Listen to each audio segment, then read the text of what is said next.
here is the culpability of the different. Wait, okay. Okay. If I may, Yeah, Congressman Dan Mr. Fernandez, no, kasi para we won't be accused of or baka ma-technical tayo. So we'd like to ask them first. Ikaw ba ay willing sumagot sa mga tanong ng mga membro ng komite? Hindi kasi hindi man ko tindihan.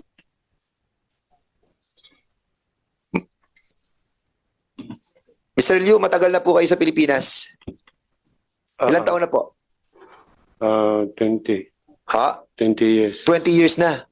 At marami na po kayong kilala sa Palawan. Sa Palawan, hindi man ko matagal. Hindi masyado matagal. So yung 20 years, saan kayo una nag-stay po? Sa Cebu, tsaka Lumangkite. Sa Cebu, saka sa? Lumangkite. Paano po kayo na-involved doon sa klase ng pagkuhan po ng mga government IDs? The two others, Go Ziyang and Liu Ziyang, until this date, wala pong passports. So, no Philippine passports.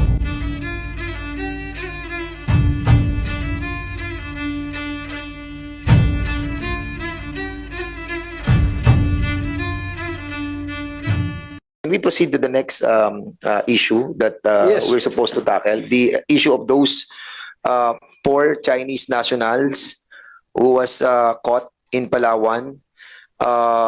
These Chinese citizens who were suspected of leading the distribution of fraudulently acquired government-issued identification cards and documents.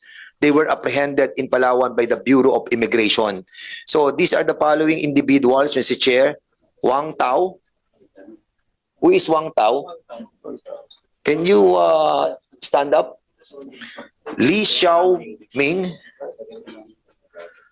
Guo Shi Yang. And Liu Shi Yang. Do you understand English? Do you speak English? Oh, why do you nod your head if you don't understand? Can we, Mr. Chair, Mr. Chair, are we maybe- allowed to? Are you the interpreter? Ha? Nagtatagalog niyo sila? Tagalog? Nagtatagalog sila? So, okay, sige. Go ahead, Congressman Are we Fernandez. going to take their oath? Of course. They are foreigners. Yeah, of course, under the rules, they are allowed to take their oath. So, Mr. Chairman, I request to take the oath of those Chinese nationals. 1 minute suspension, ha? Pwede natin silang iupo muna dun sa...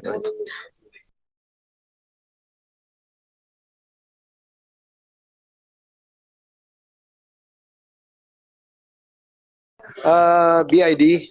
Okay, Congressman Mr. Dan Chairman, Fernandez. may we ask the Bureau of Immigration, since they are the leading agency who apprehended these 4 Chinese nationals, can you narrate to this committee how it transpired leading to the apprehension of these 4 nationals? And by the way, we would like to congratulate the Bureau for doing its a good job on these Chinese nationals who are fraudulently doing malicious activities in our country. So go ahead, sir. Good afternoon, Mr. Chairman and members of this honorable committee. To narrate the conducted operations against the 4 Chinese nationals, the case was coordinated by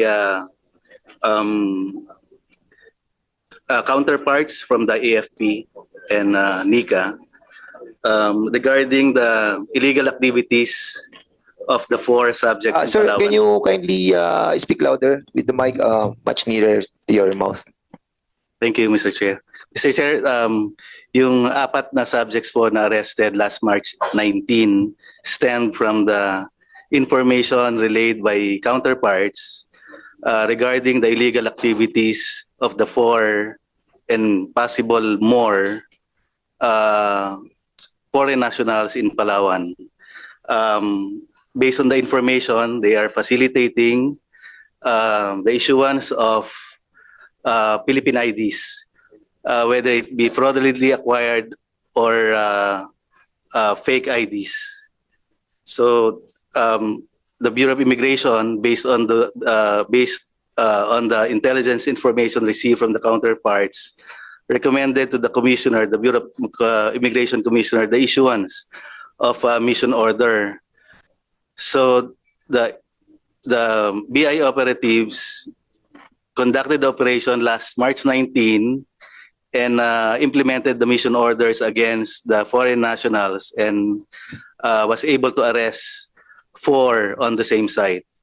So the 4 was charged for undesirability and undergoing deportation proceedings, Mr. Chair. You have confiscated different government issued IDs such as driver's license, postal IDs, birth certificates, passports. How many passports were confiscated by the Bureau of Immigration? Mr. Chair, 2 passport lang po. One passports. is PROC passport.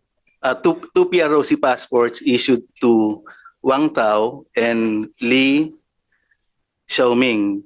The 2 others, Go Ziyang and Liu Ziyang, until this date, wala pong passports. So no Philippine passports were found on those 4 subjects. But they, Mr. Chair, sorry. Yeah, do you have copies of their travel documents when they entered the Philippines? Paano yan pumasok dito? Based on your intel. Mr. Chair, all 4 with issued visas. 2 with the retirees visas. The other one is an RA 7919 visa holder, and the other one is a permanent visa also. Ano yung 7191? Yan yung investors? Yeah, yun po yung amnesty noong 1996. Okay. So these 4 personalities have valid visas when they entered the Philippines. Yes, Mr. Chair. Okay. But they were arrested for violation of misrepresentation and holding fraudulent Philippine IDs, such as the driver's license and postal IDs. And some shared materials like the titles of the land or property. Sino dito sa 4 na ito yung merong retirement visa o retirees visa? To Wang Tao and Li Xiaoming, Mr. Chair. Si And Li Xiaoming, Mr. Chair. who, Wang Bu, stand up. And the other Wang one, who else? Retirees visa ito sa kanila? Yes, Mr. Chair. You don't seem retired to me. I don't know how you were able to acquire the retirees visa. Sige, please sit down. Mr. Chair. You still Sige. Go ahead, DID. Yes, Mr. Chair. Though they have a valid visas like retirees visas and permanent visas, they were arrested for violation of immigration law of being undesirable for holding and in possession of fraudulent Philippine IDs, Mr. Chair.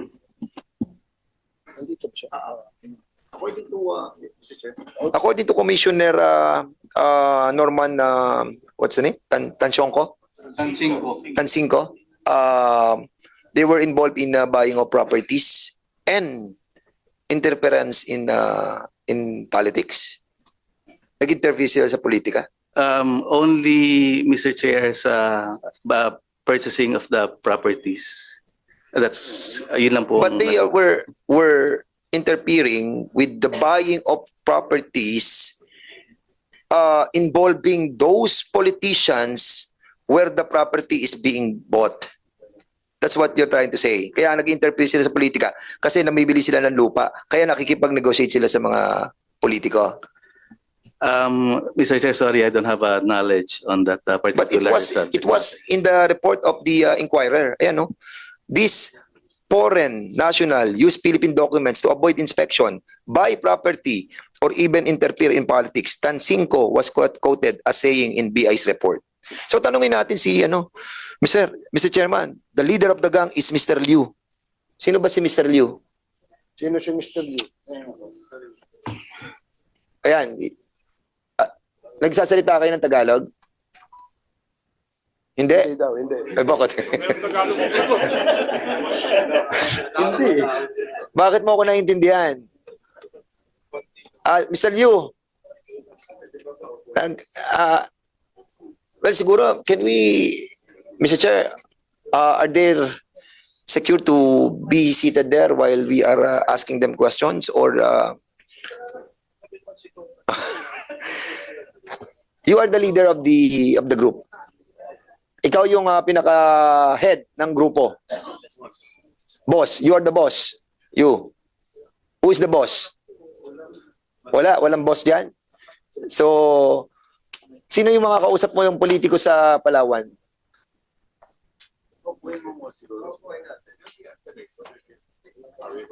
Sige po. I'm asking to sit down but there's no chair available. So, isa lang. Delikado ka dyan. Sige, sir. Mr. Liu, being the leader of the group, we invite you to sit over. You have the privilege to sit back.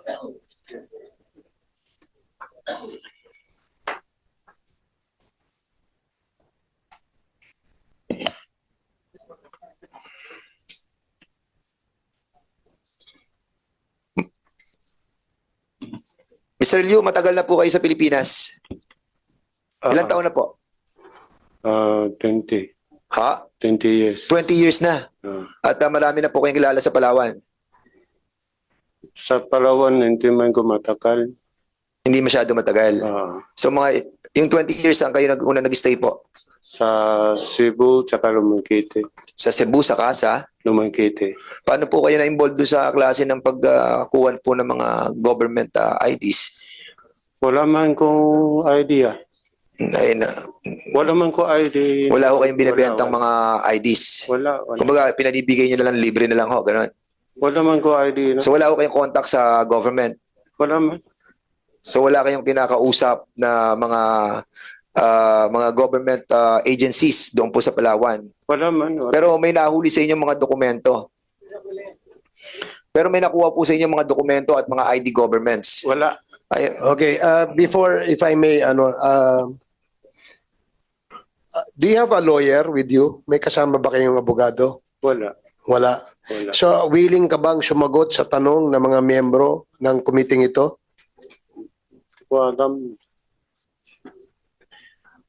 Because he should be assisted by a counsel. Under our rules, dapat meron po siyang ano. Can we ask any lawyer here to... But the very issue that we wanted to tackle here is the culpability of the different... Okay. Okay. If I may, Yeah, Congressman Mr. Dan Fernandez, no? Kasi para we won't be accused of or baka ma-technical tayo. So we'd like to ask them first. Ikaw ba ay willing sumagot sa mga tanong ng mga membro ng komite? Hindi kasi hindi man ko tindihan. Diba? Hindi man ko okay. masyado kinangnan. So, meron ba tayong interpreter? Marunong? Ay, Mandarin? O, ano? Mr. Chair. Ano ba? Mandarin. Ha? Mandarin? Mandarin. Mr. Chair, if they don't have a lawyer, can we assign a lawyer from the House to assist them? But basically, the reason why we invited them is for the members to ask them.